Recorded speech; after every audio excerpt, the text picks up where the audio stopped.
ভাজা হলো অনেকটা। এই দেখেছিস মেজো, দেখ দেখ ঝিল্লির বানানো লুচিগুলো কিন্তু আর তাড়া বাঁকা হয় না, একদম গোল গোল হয়েছে। আমি আর এসব দেখে কি করব? এই মেয়ে তো কোনো কাজই ঠিক মতো করে না। মেজো, এই ঝিল্লি তুই এগুলো এখানে রাখতো, তুই ওদিকটা সামলা, আমরা দেখে নিচ্ছি, যা। বাহ, এই তো দেখ।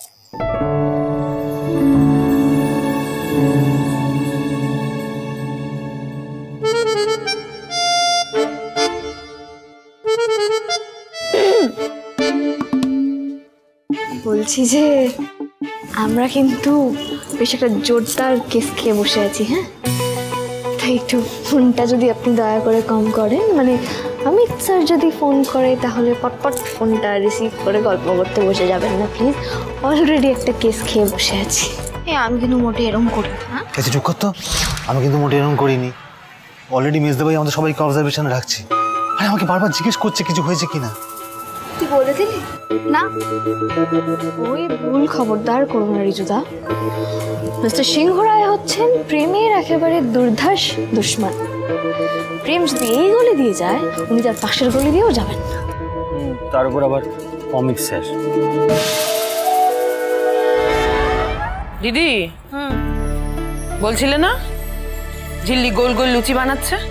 ওই দেখো গোল হয়ে বসে সব তাল গোল পাকাচ্ছে। বাবা, পারিসও বটে। চলো নিজের হাতে কাজ তুলে নাও।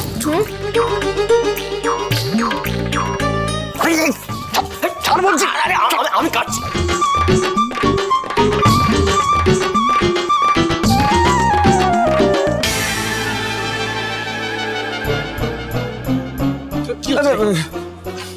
মেজা ভাই, তুই এই কাজ করছিস? হ্যাঁ আসি।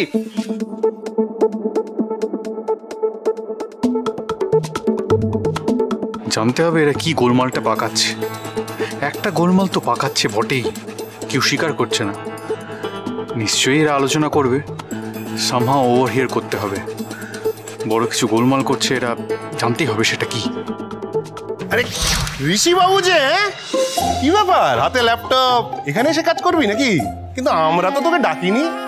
ঠাকুরপো, তোমার না সব কিছুতেই আর কি, খালি পেছনে লাগা। হ্যাঁ, এসে তো ভালো কথা। শুধু একবার বলো যে ঝিল্লিকে ও চোখে হারাচ্ছে। বল। মা জননী, পুজোর সব আয়োজন হয়ে গেছে তো, এবার পূজায় বসতে হবে। হ্যাঁ ঠাকুরমশাই, আর একটু বাকি। তেঁতুল পাতা সোম থেকে রবি প্রতিদিন সন্ধ্যে ৬টায় স্টার জলসায় ও জিও হটস্টারে।